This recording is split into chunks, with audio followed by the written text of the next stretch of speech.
Hello, I'm Chris Frame, the Maritime historian, and I'm here today on board the Carnival Adventure to celebrate the year 2025 as we get close to Christmas and come towards the end of the year. And on board the ship, I bumped into a friend of mine, Adrian, the cruise and travel guy. How are you? I'm really well, Chris. Nice to see you here on board. Likewise, nice to see you. So for those of you on my channel who don't know, Adrian's got one of the biggest Australian-based YouTube channels, covers all sorts of news, insights and cruise reviews from various ships around the world. And I think one of the things that's interesting, Adrian, is we're standing here on board Carnival Adventure, but just a few months ago, it wasn't Carnival Adventure, was it? No, that's right. It was Pacific Adventure, as many of you probably know. And P&O Australia is no longer with us as we exit 2025, so it's a very interesting time. Yeah, it was. I mean, the announcement obviously happened in 2024, but it was March 2025, earlier this year, that the ships did their last P&O services. P&O obviously had been here in Australia since before Australia was even a country, which is quite interesting, doing those line voyages. What do you think P&O brought to the market, and what's being carried on aboard Carnival from those P&O ships? I think P&O Australia was always really good at being the underdog that sort of really worked with the Australian personality and culture. And they really did bring an opportunity for people to holiday and voyage and travel internationally, many people for the first time on a cruise just like this. Yep. And I think they did that in as good a way as they could with the resources that they had over the years. And I think they're going to be missed, and they are missed, I think. Yeah. What's interesting is we're standing here and there's just about to do the zip line. Actually, I've got some footage of me doing the zip line actually on a previous cruise. But that is one of the things, the Edge program that P&O introduced, that Carnival's actually kept on board these ships. Yes. So the Carnival Adventure and Carnival Encounter, they're an interesting blend, aren't they? They're Carnival and P&O sort of blended into one. They are, and I think, look, on the face of it, and I think last year when all of this was announced, there was some confusion as to how certain features of P&O would carry over to the Carnival branded experience, and whether or not we would be losing certain qualities or certain features and attractions. So I think now, 9 months plus down the track, Yes. or whatever it is, we've kind of seen how that has come together. I'm actually curious about your thoughts. What do you think about the way that Carnival has integrated P&O's thingies into their brand? Well, that was one of the things that I was like super interested in when they announced it. Like, how is this going to work? I did travel on this ship just a few months ago to experience what it was like as a Carnival ship. And look, I mean, I think the thing is that if you didn't really know that this had been rebranded Carnival, for a lot of ways, you feel like you're on P&O ship still. I mean, it's still got Dragon Lady, it's still got Luke's, it's still got Angelo's, where we're going to have lunch later today. Yes. And, you know, the ship still looks very similar. But, you know, one of the things I did like, I mean, the P&O Cruises team were always very good with entertainment. And the cruise directors trivia, when they used to do it for P&O, was some of the best fun, you know, you can have on the ship. They're just so hilarious. But the fun squad on board has worked very well. And we found that, I mean, we had Felipe on board. He was a Carnival through and through cruise director. He just brought like a level of energy that it's hard to find on many cruise ships. Yeah. So I thought from that perspective, it worked quite well. But as you say, it's early days.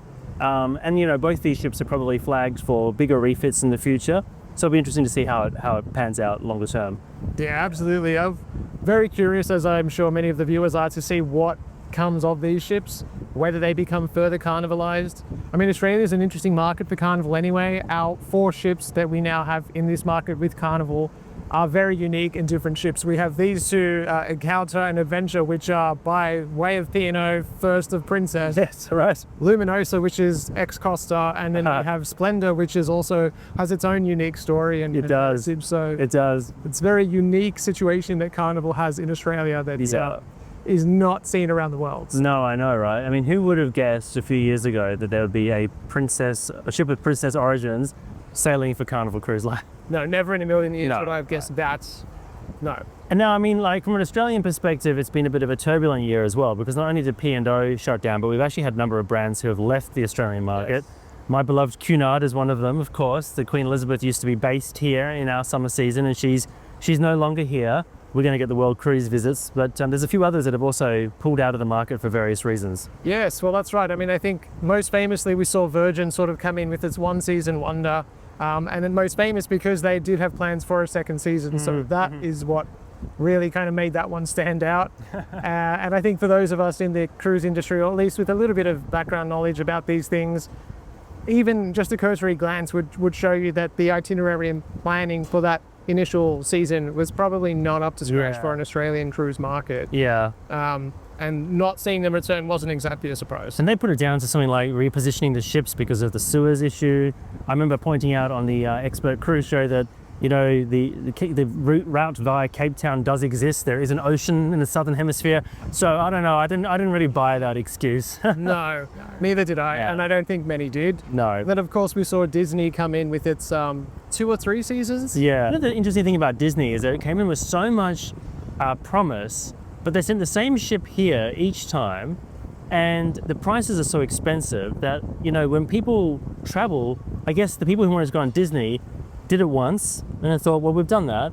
So do you think that's part of what happened? I do think so. I think that, look, there's a part of me that thinks that as a company like Disney, that's incredibly resourceful, and I believe that there would potentially have been a marketing angle. I mentioned this in one of my videos on my channel, that potentially they were looking to introduce the brand to Australians in a cruise format. Obviously everyone's familiar with Disney and Disneyland and World. Yeah. But to see the cruise line and cruise ship in this market was something very unique and different. And with the launch of Disney Adventure in Singapore, was meant to be... Yeah, it's been delayed, hasn't it? It's been delayed a few months. Yeah. So with that launch, it stands to reason that as a bit of a marketing exercise, you could potentially introduce a brand to a whole bunch of people, millions that have not experienced it, and then lure them across to Singapore. So internationally, we've got you know, obviously we're both based in Australia. It's quite a unique and unusual market. But we've seen this year a lot of YouTubers and a lot of travel journalists writing about the degradation of cruising, cuts in cruising offering, you know, the removal of certain included elements on cruise voyages and upcharging. Is this a trend you think is going to continue into 2026? Unfortunately, I do believe it will continue into 2026 and beyond. I think that what we've seen is a split in the market. So when cruising, I mean, Chris is the best person to speak to about any of this when it comes to the heritage of it, but we all are familiar, if you've cruised beyond the past 20 years, that cruising was a different proposition. Absolutely. It was very much a case of coming on board and really not having to pay for anything in addition to what you've paid in terms of your fare, except for maybe some drinks. But now that cruise lines have really formulated and perfected how to extract additional revenue from its passengers, I can't see that changing anytime soon. You know, what I found really interesting is that Princess just celebrated 50 years of their first Princess branded ship coming into the Australian cruise market. And when you go back and look at those brochures, I did a video on it. I know you saw it. And you know, it's the prices of the inside cabins for these short voyages up into the South Pacific are so much more than what we would ever dream of paying today.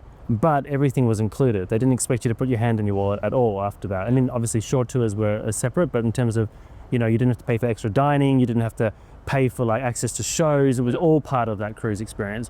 But, you know, as the market has gotten more players, prices were pushed down, and now being asked to sort of pay for extra things we weren't used to paying for in the 90s and 2000s, it does feel a little bit like it's a race to Ryanair style cruising, you know? Yes. Yeah.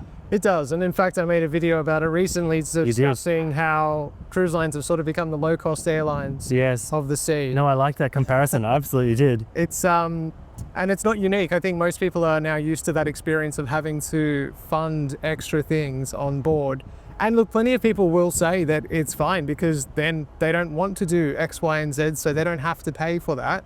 And those that do can. So I do understand that argument as well. Yep. And I think also going back to the cost difference between those cruises 50 years ago and today, if people want to experience an all-inclusive environment, they can. The cruise industry has so much choice and variety.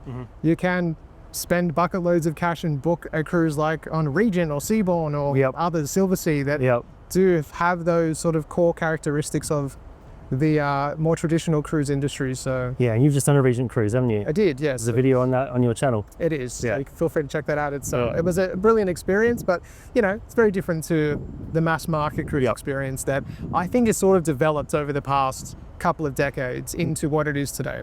I don't see that changing. No, that's unfortunate. Yeah. I think though, we as passengers should encourage the cruise lines to be proud of their product to price their product fairly and to stand by what their product is, not to deep discount it so much that then you have to put so many more upcharges on it to make it work, but raise the bar a little bit, because the crew on board these ships are working hard.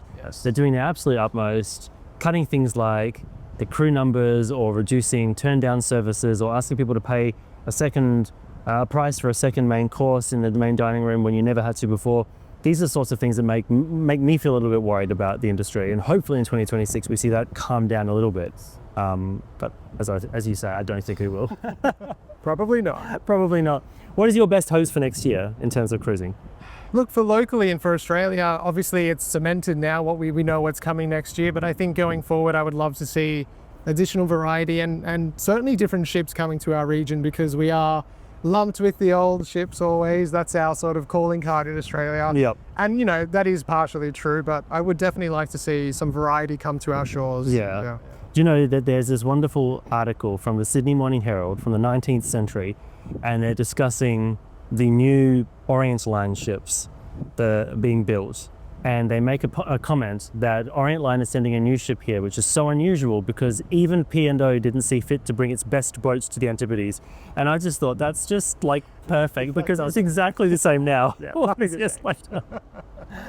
Adrian, if anyone's here from my channel and they want to follow you, where can they find you? You can look me up, Adrian the Cruise and Travel Guy, across YouTube, Facebook, Instagram, and you'll find me there. Excellent. Well, I encourage you to do that. He's got a great channel. Thanks so much for joining me today. Thank you, Chris. And yeah, that's great. Have a great Christmas, and we'll see you in 2026. Yes, see you then. Merry Christmas.